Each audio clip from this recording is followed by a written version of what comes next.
Hey, welcome to the Pathway Podcast. My name is Pastor Brian. I'm the lead pastor at Pathway Church, and I'm the host today for a God at Work moment that is going to be really fun, and I'm super excited about. Why do we do this podcast? We like to say that we do this to dig deeper and build a bigger people in Christ. And so every Monday or Tuesday, we're going to drop an episode. Some of those are about the message and digging deeper. How do we live it? How do we apply it?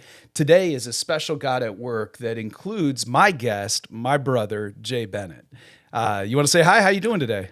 Thanks for having me on. This is great. Super excited. Yeah, it's going to be fun. You've got your own podcast, so this is like easy for you. Yeah, we have the Collegiate Church podcast, but we do not do camera usually, and it's a one-man show most of the time, so Nice. The equipment and setup here is pretty amazing. Yeah, it's cool, isn't it? It is. Yeah. Do you It's feel a little self-conscious being on camera right now? Not at all. Okay. This is going to be fun because we didn't script this, and we love to keep it real. And actually, so I was looking back down memory lane, and we'll kind of start there because obviously you and I grew up together, had a lot of adventures together. And there was one picture from childhood that Mom gave me a few years ago that kind of was like this picture of you and I going down our street, standing up on the frames of our bikes, no-handed, right? In fact, we're going to put that picture up for you. You can take a look. You can figure out which one is which. He would love to tell you that I had the better bike. He sure did. He worked for it, but he had a better bike that actually had a platform for his left foot on the bar. Yeah.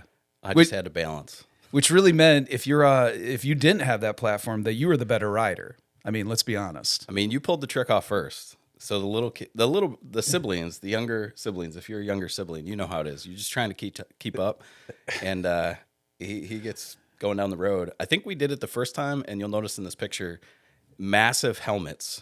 Oh my goodness, yeah, the helmets are the best, right? That our dad was like, okay, you can keep doing it, but we at least need to protect your brain. These are not bike helmets. These were like full-on BMX, motorcycle. yeah, like they were legit, and this was not the bike helmet era. We were the drink out of the hose, be home by the time the sun sets era, where like you skin your knee and you just throw dirt on it. Yeah. So these were very unusual. Yeah, that picture was great. We would do that up and down the street, and I do remember cars would come down, and there was at least one time a car came down, and I didn't see it right away. You dropped down and veered left, and I didn't have time to drop, so I steered the bike to the ditch and just dove off and rolled. Oh, my goodness. Yeah. So we had all these adventures in childhood, and yet there was also in childhood something awakening in both of us that I think ultimately has led to where we're at today in our calling.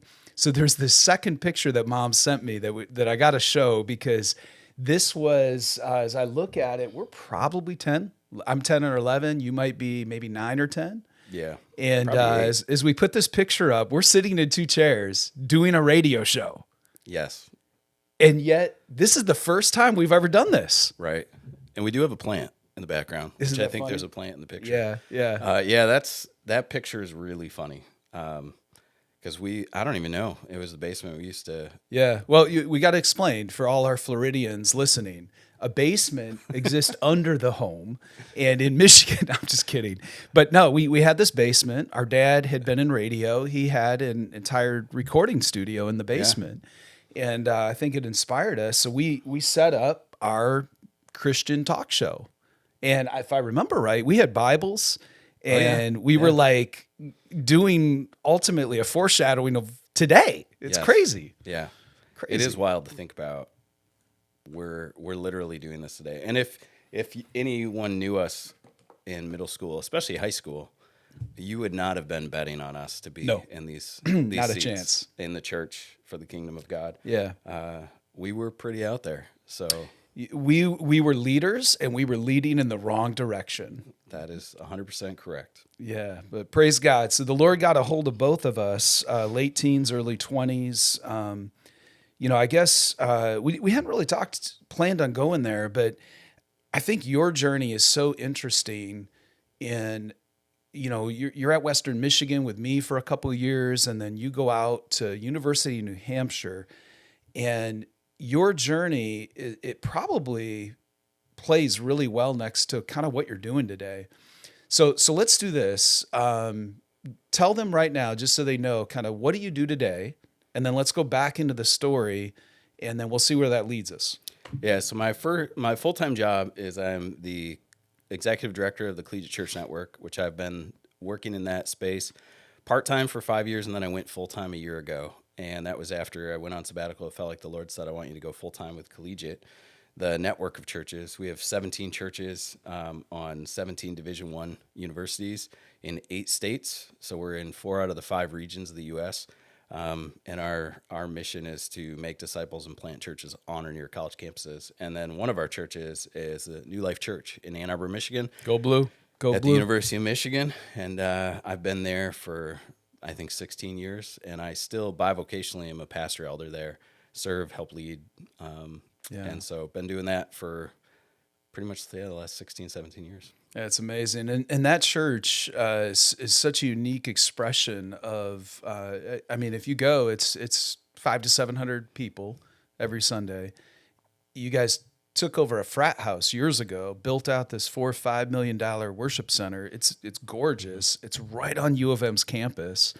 And so amazing to see kind of how you guys do that. Well, the cool thing with that is just a number of years ago after that, the house next door went up for sale, which was a really fun story because we wanted to have another space near us, and that was the ideal spot. But it was purchased by a pretty wealthy family out of New York, and had gifted it to their son while he was in college. It was his house. It was the lacrosse house. Wow. So right next door, crazy lacrosse parties. I mean, it was just so many stories. Every Sunday we would have to go through the parking lot, pick up all the cups and prepare for Sunday. Yeah. And when it was gifted to his son, when he graduated for his graduation gift. And so he kept it a couple years, and then he was like, I want to sell it. Cause he moved out to New York City. It's like, didn't want to manage it. So he got in touch with us, and we didn't think we could do it at first. And then, long story short, made a good offer. We went for it. We raised money, and we now that is actually a historic house called the Freeze House, which is one of the first presidents of University of Michigan. Wow.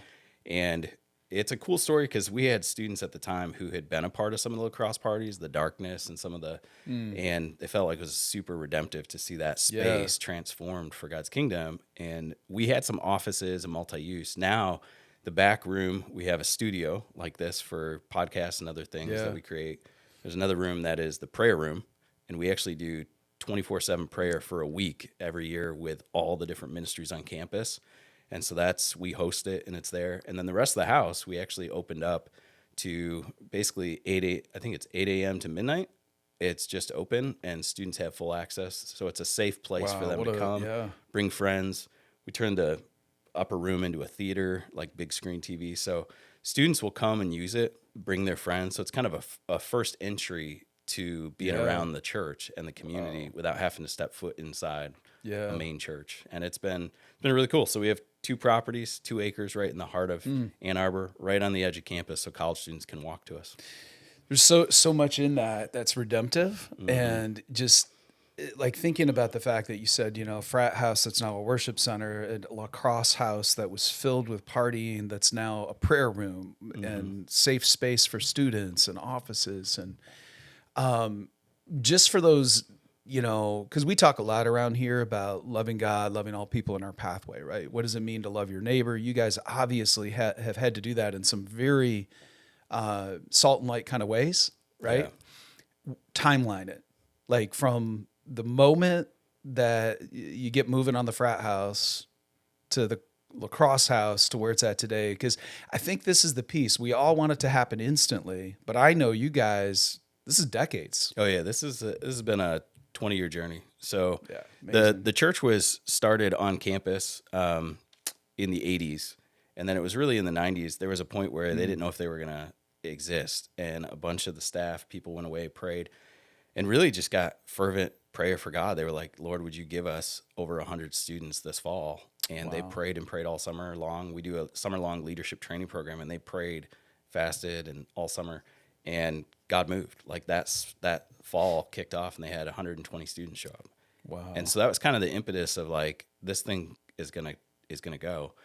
And it was about within the first 10 years. So in the 90s, they were on campus, and they would show up on a Sunday morning in University of Michigan. You can imagine not all professors are excited about churches, Right. especially churches. Even back then. Oh yeah, especially churches who meet in their auditorium where they're Right. teaching. So this happened. I wasn't a part of the church yet, but they would show up on a Sunday morning and they would be told, "You can't use this auditorium."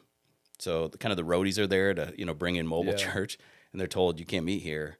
And the professor is there to give a lecture, and he's got 15 students.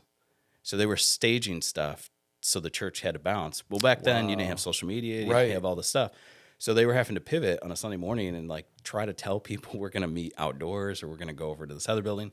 And I think that happened about 6 times over. And that's what led the leadership at the time to say, man, it would be great if we could find a facility, a building close enough to campus so students can walk, but that we don't have to get bounced around by the university. And lo and behold, it was someone in the church who had graduated through the church, was driving through town, just down Main Street, Washtenaw Ave, like the main road, looked over and called one of the pastors and said, "Hey, there's a frat house here going for sale." It was a frat house that had been a sorority house, and they said it's up for sale, and it's a prime location, and that kind of got things in motion. And I think they purchased in the early 2000s. Okay. 2003 maybe is when they closed on it, and initially they just had enough money to get in. They had to raise money, to be able to renovate and remodel. And so they actually had students in the church were living in it and helping pay rent just to kind of keep it afloat. And then that went on until they were able to raise enough money. And I think it was 2006 they broke ground they basically knocked the back wall off and built the sanctuary. And it was interesting because that's how I actually came to the church. So I got married in 2006. Yeah. And you were at a conference. Shout out to Tammy, his wife. Yes, my wife Tammy. Is who led me to Ann Arbor, and we had been a part of a church, but we were driving like 30 minutes out of town. And as we're praying about, we want to be a part of a church in the city of Ann Arbor, and if you're going to be there, we're like, you got to reach the college students. So who's doing that? And you were at a conference and met Carl Meisterheim, who was on staff at New Life Church at the time, he was a campus missionary raising money. So he met with you, sent his prayer letter, and you said, "Hey, my goodness, I forgot about this. You should check this out." So you forwarded me his prayer letter, and I read it. And we were in a season of praying at that time. It was, where's God calling us? Is it to join you in your church plant in Western Michigan? Yeah. Or is it Ann Arbor? We were kind of down to that. And we got this prayer letter. We read through it, and we just felt like God was saying, this is where I want you right now. So let me, I forgot about this part. Like that's part of the story. So so you're praying this letter. I do remember Carl. I remember the letter now. And I'm planting a church with Cindy, my wife, Cindy, and I are planting a church in Bennett Harbor, Michigan, and we need help and we need you. And we're like, we'd always wanted to do ministry together. And that discerning process was incredible because on the back end of it, I'm like, man, I really feel like this is the Lord, but I was disappointed because we wanted you to come. Yeah, absolutely. So I think these are the moments when you're doing this kind of stuff that can maybe help others that are praying through things. Obviously the journey was so long with your church and what God's done there, but tell them a little bit, like, how did you know in that moment that you needed to be in Ann Arbor? Yeah, so I got ahead of myself. That was 2006. That's okay. Your letter got us to the church, and we attended. Okay. But we were there because Tammy's mom was battling cancer, and we were housing her through the first few years with a bone marrow transplant.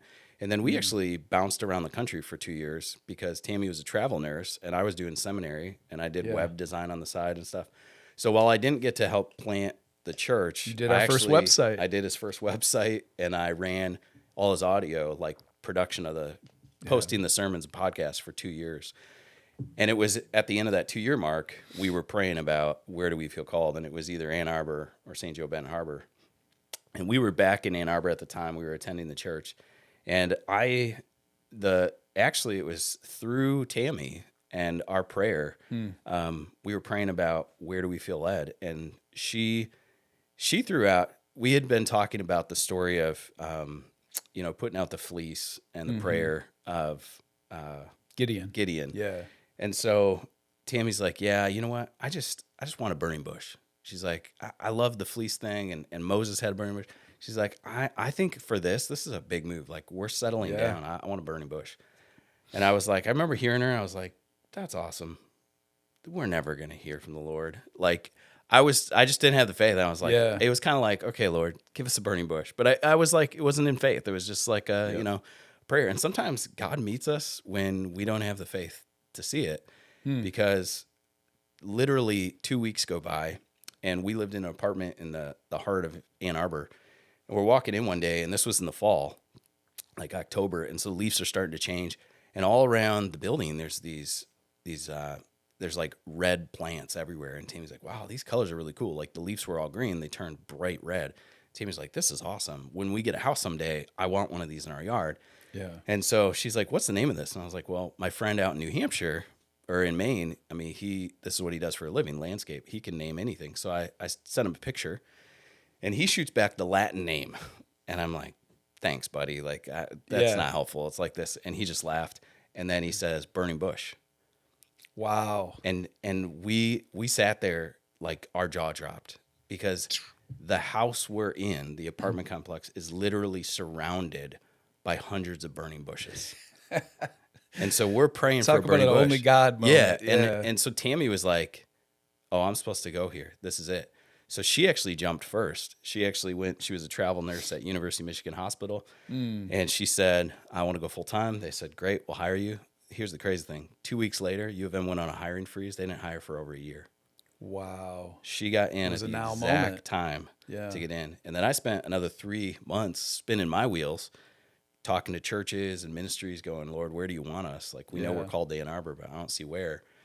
And then I ended up, at the end of 3 months, went out with some of the New Life staff one more time, because they were very focused on the college campus.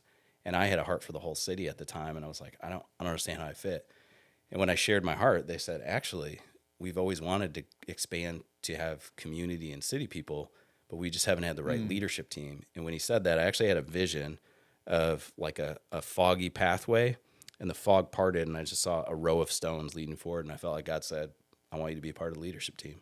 Wow. And we jumped, and I was super excited to have clarity. And I was actually did not want to call you.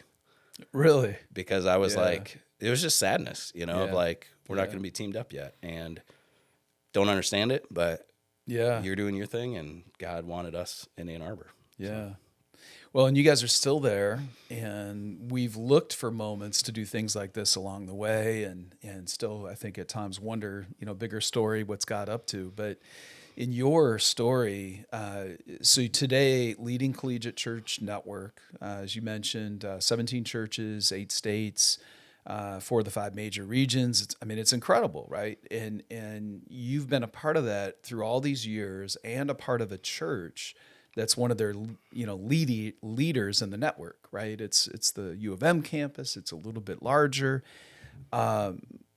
Underneath all of that, why do you have such a passion for college students, for this generation? Like, talk about that a little bit, and then let's get into how you guys do what you do and all that stuff, because I want people to hear some of this. Yeah. And I would say the church has been a leader just for New Life Church, mostly just because of its size and the number of staff they have, which has been, because our movement is filled with incredible leaders. I mean, unbelievable. And they are discipling. Yeah, and I apologize if I just threw shade on other Collegiate Church Network churches. You did not. That was a Brian thing, not a Jay. It is, I would say, it's not just our network. We go to some prayer gatherings or like retreats with other pastors. Yeah. There are incredible leaders in God's kingdom and his churches all over the place. And some they don't have as many resources. And so they're just smaller and thinner. They can't do as much. The blessing that I've had at New Life was because there were so many. I got mentorship and discipleship personally in ways that I wouldn't have got at a lot of places. Well, so 2 thoughts. One I had earlier, and I want to come back to it so I don't forget it, because I'm going to forget it again. And then the other is just like what you're saying right now is so important for us to remember, because when we talk about discipleship movements and we talk about people discipling, it isn't about size. It's about depth. It's about quality. It's about relationship. And you're right. There are churches in your movement that may not always have the same numbers, but the depth of discipleship and what they've sent out is even greater. Yeah, I mean, if you It's a look great at reminder. Jesus' ministry himself, Yeah. if he were here today and he had his 12 disciples, he wouldn't be on the main stages. Right. He wouldn't be getting called to speak or write the next book. Why? Because he's got 12 dudes. Right.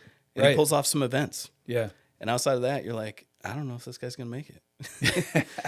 and yet, Right. And by earthly standards at the time, he didn't. Yeah. Right. I mean, they took him out. He transformed the world. It's because it's life on life discipleship. That's been a huge part of our staple in our whole network of churches.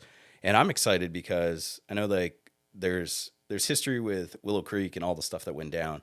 But before all that went down, I was getting excited because the Reveal study they did showed that they were like, hey, we're a mile wide and an inch deep. We actually need to do more with discipleship.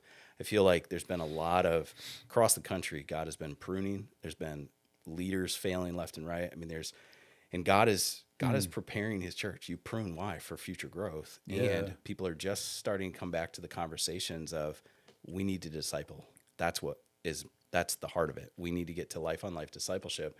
And so for why am I passionate about it? This is in my own story and journey. Like you went to college at Western and I was still at Croslex in the thumb of Michigan. Yep. And I was simultaneously partying like crazy and God was pulling on my heart. And that started when you started calling back because you worked one summer at home and then the next summer you worked at Spring Hill Camps, which if y'all never heard the story, those are funny. You should ask him sometime how he got hired there is hilarious. Yeah. It was just a God move. Should not have been hired. But he's calling me, and in the summer, we're still working hard back in the thumb of Michigan and just partying. That's what you do. And Brian would call and be like, "Hey," and he's talking about Jesus, and I'm like, "What'd you do with my brother? You sound like mom and dad." But it was God was using that. I pushed back, and you held your ground. Me. Yeah. And I would say that the turning point for me was you invited me to go to the Spring Hill New Year's Eve retreat. And I went out of the thumb and I went to a place where there were 300 college students on fire for Jesus. Yeah. And that was it. Yeah. Even now. Oh man. Yeah. You're going to get me emotional. Yeah. But that's where my heart It's life changing. Yeah. Yeah. Yeah. Because it was seeing my generation on fire. Yeah. Loving Jesus. Oh, you're getting me emotional. When yeah. When the thumb there, it just didn't exist. Yeah. And so I came back. I finished my senior year. I was still wrestling. I mean, I would party, but I always started reading the Bible in my bed at night. And I had a lofted bed, and I would hide it under the mattress because I didn't want my parents to find out they were right. And so God was stirring on it. Yeah. And then it was my senior year graduating. I remember going to your grad party for your, open people house. come, open house. Yeah. And I remember that one of the coaches, Coach Mack, if he's out there. Yeah. He gave you a Bible, and I was like, I could ask my parents for a Bible. But honestly, I knew I was going to get a bike and a bunch of money. The thing I was looking for was I wanted a Bible from Coach Mack. Wow. And he gave me a small student Bible that fit in my backpack. And I loved it because it was smaller than all the other ones. I carried that every day of college for my whole career. Yeah. I mean, and I devoured that thing. So let me just for a moment, I reached out to Coach Mack years later and thanked him. He actually gave me a Bible as well. I still have it in my office closet here. I've kept it all these years. Yeah. And I guess what I want to say is if you're a teacher, you're a coach, you have connection or influence with students, do not underestimate what God is doing as you plant seeds. Yeah. Continue. Well, and another, Coach Hinton, there were Christians in the school. And I can think of so many moments that I didn't give them a time of day to let them know they were having any influence on me because I was in the popular space and I was keeping up an image. Yeah. But behind the scenes, I appreciated everything they were doing. Yeah, you actually experienced success way beyond what I did in high school, and it was fun as a brother to see and to celebrate that, and to also watch God drawing you. jumping ahead in the story because I want to make sure we have time to talk about what you do today. But you spent a couple years on campus with me at Western. We were actually literally shared an apartment room right before I got Which we married. hadn't done since I think we rode those bikes. I know, it's crazy. And we shared, for that 1 year, and then you go out to University of New Hampshire, which is a very, it's not large, but it's a public university that at the time was known for being a lot more secular. Yet you're surrendered to the Lord, and you begin to find people like you on campus, and things begin to move and happen. Yeah. Talk about that. Talk about what you saw, and then what do you? And I'm going to just jump then take that into what we're seeing today with this generation. No, that's good. Yeah, we went when I was at Western. It was a whole story, praying and fasting for one name of one college, and God gave me UNH, which was like a month-long journey. Yeah, it's a whole story, and had you and family praying about it. And here's the one thing I'll say on that is UNH came to me through a self-professing atheist that I worked with who wouldn't let it go. He said, "Hey, aren't you transferring schools?" And he's like, "Yeah." And he's like, "You should go to UNH, and here's why, and I can get you a job, and I got friends out there." So he spent a half an hour on the computer showing me all this stuff. So as you're saying that, it's that reminder, you like a self-proclaimed atheist, right? Yes. And so if you go into the story, it's in Numbers, right? A donkey is used to speak, not calling him a donkey because I knew him at the time, but I'm just saying sometimes whether it's a burning bush or wanting to hear from God, God will use circumstances and people that we wouldn't expect to get us down the path he has. Well, and that one is the one that blew my mind because I went home that night. That was the year we were rooming together. So I'm laying on the bed, you're over here. And I was like, oh my word, because I had said, I'm going to commit to pray and fast until I get a name of a school. And I went through, I hadn't done this. So I'd gone a whole day without eating. And I'm sitting there like, I am starving. And I was like, I'm praying for a name of a school, and I didn't get any. How long is it? Jesus went 40 days. I'm going to die. Right. And I'm sitting there, and I felt like the Lord said, I didn't give you a name. And I was like, no. And he's like, what about work tonight? And I was like, UNH? And then my mind jumped to, you can speak through a non-believer? Like my mind was blown. Right. And long story short, there was, prayer and vetting, and ended up out at UNH. And that summer I worked at Spring Hill leading wilderness trips, which is a big summer camp up in Michigan, Christian camp. And there was a moment there, a quiet time. I was in the book of Acts, and I felt like God said, you're going to go to New Hampshire, and you're going to lead a group of men in a Bible study on the book of Acts. And I went out to school. It took me 2 months to find another Christian. Wow. Because no one is looking for incoming juniors who live off campus 15 minutes from the campus. Right. That was my situation. Yeah. Everyone's looking to reach the freshmen.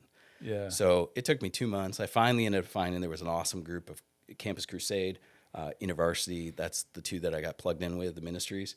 I went to a church, charismatic church, about 30 minutes from campus. It was amazing. I learned so much about prayer there and the pastors that are there.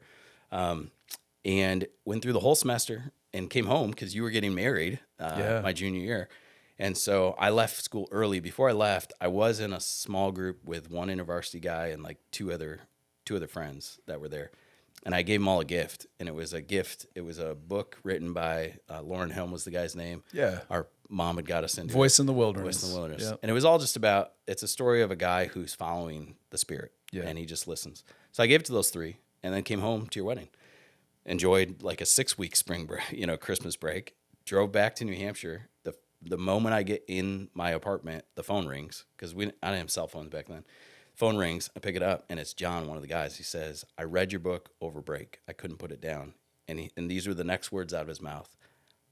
"I need to be in a Bible study with you, and we need to study the book of Acts." Wow. And I said, "Okay." So John came to my house. Yeah. We did a spaghetti dinner. The next time, he brought Steve, who was the other guy who was gifted. Steve is like, I like this Jay guy, but at the time I had hair down on my shoulders. Yeah. So I was an outdoor guy. Jay. And so did woodsman. John. So did John. So the two guys in the study are hair down on their shoulders. We're kind of crazy. So Steve's like, I'll come, but I don't know if I entirely trust Jay. So I'm going to bring Tim, who's like an in-house theologian. He's a grad student. So Tim joins. And then long story short, we had a fifth guy join. and we got nicknamed the Faithful Five. Yeah. And we, at the beginning of each semester, we would carve out an hour for prayer every day, 5 days a week. And we would pray together, and we felt like that's just not enough.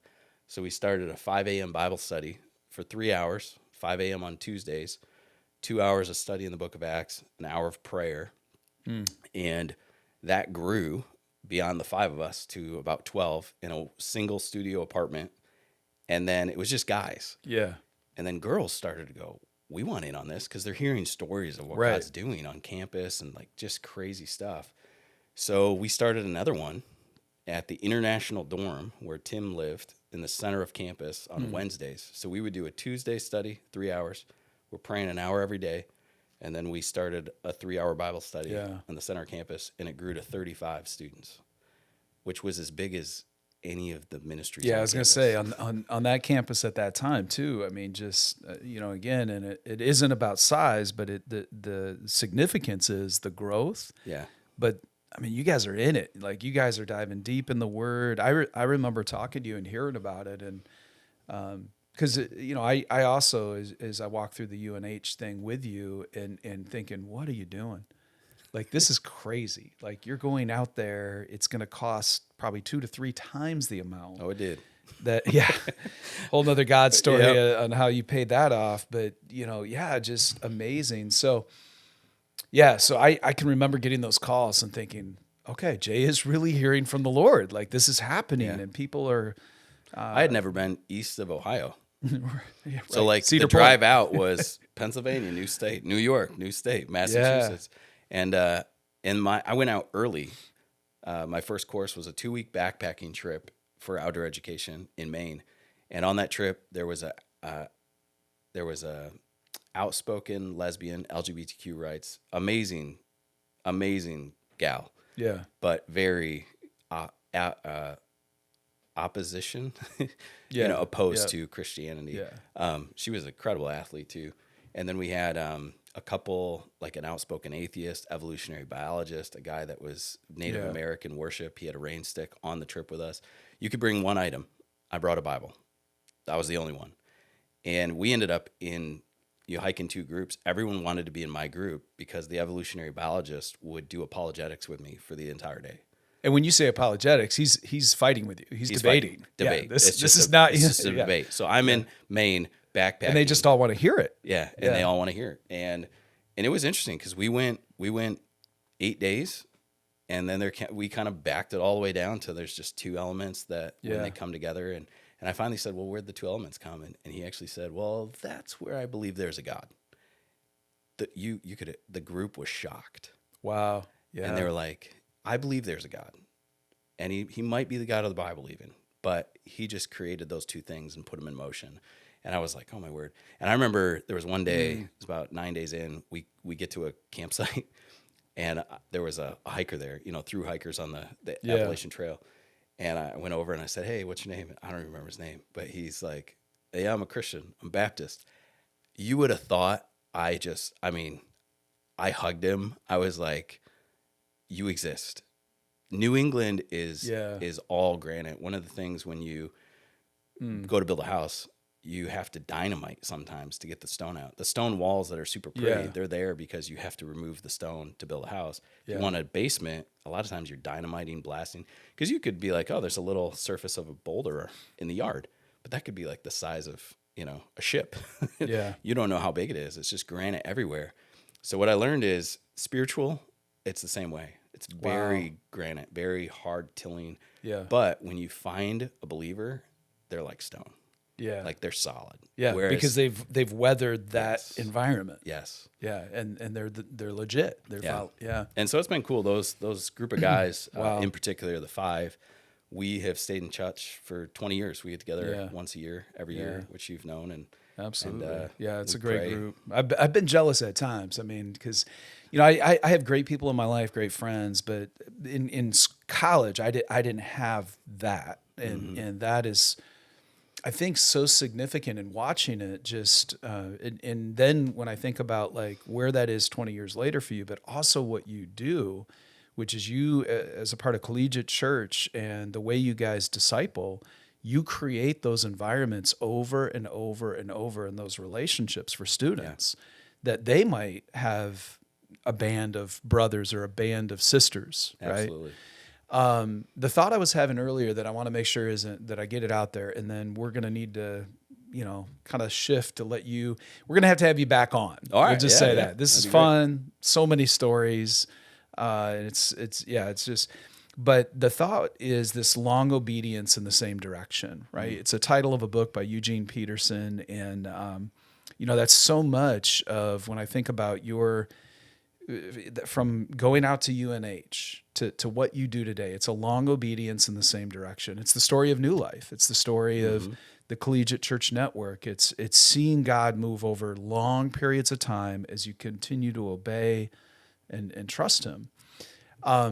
Talk to those listening just about this generation and what's going on with Collegiate Church Network. Yeah. Let's just kind of finish there for today. Yeah. So this generation, currently Gen Z, it's 70 million in the U.S. I think it's like the second largest demographic. Unfortunately, as people age, they do die off. So like the boomer generation, which is the biggest, is going to shrink, which means they're going to be one of the biggest. They are college student age right now and slightly beyond, and then they're all the way through like just middle school. Yeah. So they're going to be coming for the next 4 to 6 years into the campus. And what's incredible right now is what we experienced in college, both at Western, at UNH, just like God's presence showing up. I mean, I go back to like that moment that made me tear up was 300 college students loving Jesus in a room. That there, like the thing that impacted me was just presence of others. Yes. Peers. Yeah, same. I had this. I can't tell you a single leader who put that night on. I don't know any of the names of who spoke. It didn't matter. It was, this room is filled with the presence my of God peers and your peers loving Jesus. And that's what's happening. And in our own experiences out at UNH, I mean, like people, we would do 2 hours Bible study, we'd pray for an hour, and then God's presence would fall and people are confessing. Like there's a whole nother story about one of our guys that he went and prayed with us one night. We invited him out. He was the freshman that joined us, Nathan, and we prayed that night. We didn't pray a single confession about sin or anything. We just prayed in the presence of God. And on our way to this prayer meeting, Nathan, he was like, sure, I'll go. And then as he's going, he asked John, well, how long are we going to be praying? And John's answer, like total John, as long as it takes. And so we go to this building and we're shutting the building down. Like it's going to close while we're in there. Yeah. So we pray for an hour and a half and then we we break. As soon as we're done praying, Nathan went into full confession.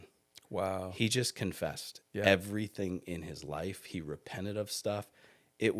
We didn't set that up. We didn't talk about it. He was in the presence of God. Yeah, and he just repented. Wow. And that's what's cool is what you see some of these revivals that are happening on campuses, like the Asbury one that took place that you went and visited. Yeah. It's like God was bringing a heart of repentance amongst the college students. Yeah. And they're repenting for their sins, their life, for the sins of others.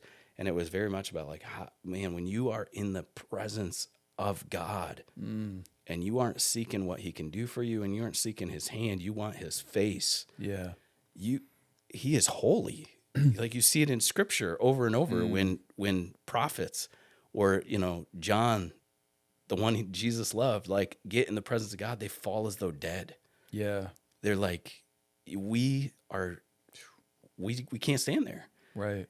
And God does a work in our hearts. And so that's the power. And what's happening right now on college campuses that we're seeing and across the U.S. is Gen Z is in both, the quote by Carrie Nieuwhof is that they're in revival and retreat.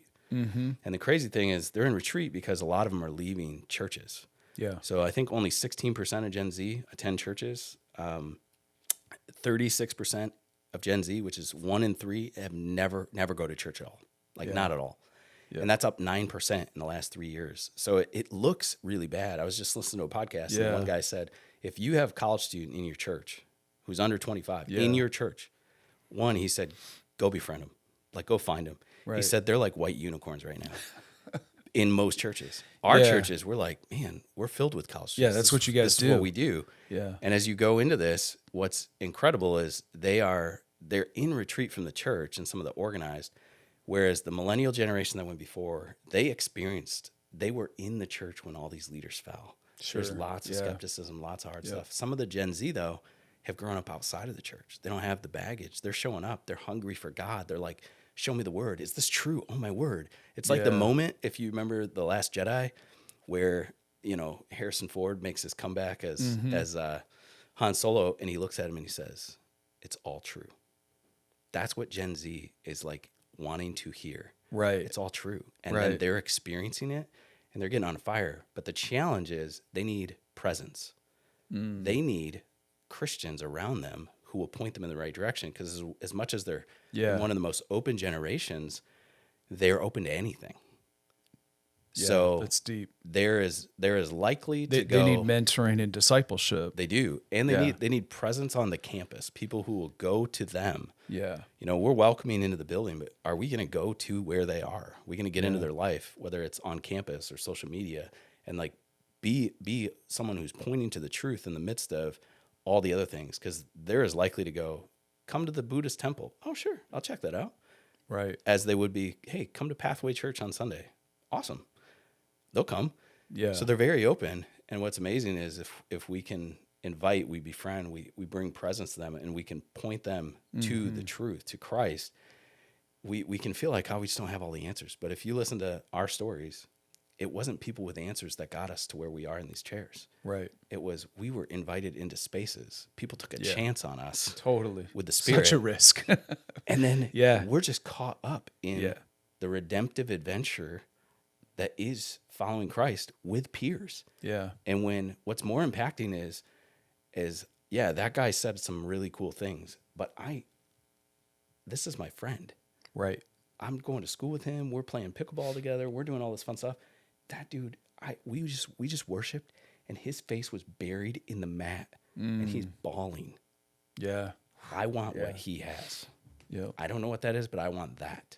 Yeah. It's the presence that makes people hungry. And what's awesome is Gen Z, they know the presence, and you can't fake it. Yeah. They're done. Some of the reason I think they're moving away from church is they're done with the production. Right. They want presence over production. Presence over production, man. That might be the title of this podcast, presence over production, man. Because truthfully, this entire conversation has been just presence, right? We didn't script it. We weren't sure where we were going, but And that's what made over production. me hungry. I got captured at a Spring Hill, 300 college students. But how did I get there? I knew you. And dude, we lived a life of crime together. we had fun together. Yeah. We did pranks together. I mean, we were in it. Yeah. We worked together. We played sports together. And then all of a sudden, you're talking about Jesus and you love him and you think he's the best thing ever. And then I get to come hang out with you and see your friends on fire for Jesus. I was like, okay, there's something here that real. I've heard about from my parents. Yeah. But this is real. Yeah. And how do I get that? Man. It's so powerful. Presence over production. And, just real quickly, we had a moment because I went to Asbury a few years ago for the outpouring, the renewal, revival, whatever you want to call it. And we had Allison, that was the school body president at the time, come in about a year and a half ago and speak here at our church. And, she said there were three things that they really learned through that experience behind the scenes. And one was the idea of reconciliation, that the presence of God brings reconciliation. But there's other two that were just as significant and maybe not as obvious to the rest of us when the presence of God comes. And it's everything you've been talking about, really. One is repentance. And I would say that as I hear you talk, as I heard her, as I experienced it at Asbury, as I even see it in my own life, I think that's the piece that's often missing in most churches. I think even here at Pathway at times, there are moments where I think we're there. Like the presence is there, but the idea of repenting and confessing as a mature believer, as somebody, who feels like you're living for him, we almost make it a one-time thing, not an ongoing. And so I think that's significant for all of us. Like huge. even me is gospel repentance a regular part of my living? Because Amen. I think if that normalizes in churches, we will see more of his presence and Gen Z will experience him more. The second is that we have to be interruptible. We have to be interruptible. Absolutely. And I think about how often we get into our routines and our schedules. And that's what I love about your guys' model is as you said, you're on the campuses.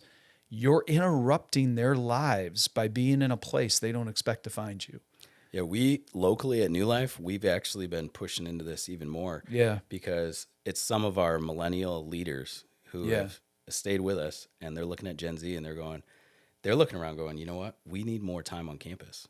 So we're right now at our church going through and going, what's happened is we have really good systems and things, but systems take people, they take time. Yeah. So we're saying, could we lower the bar of excellence?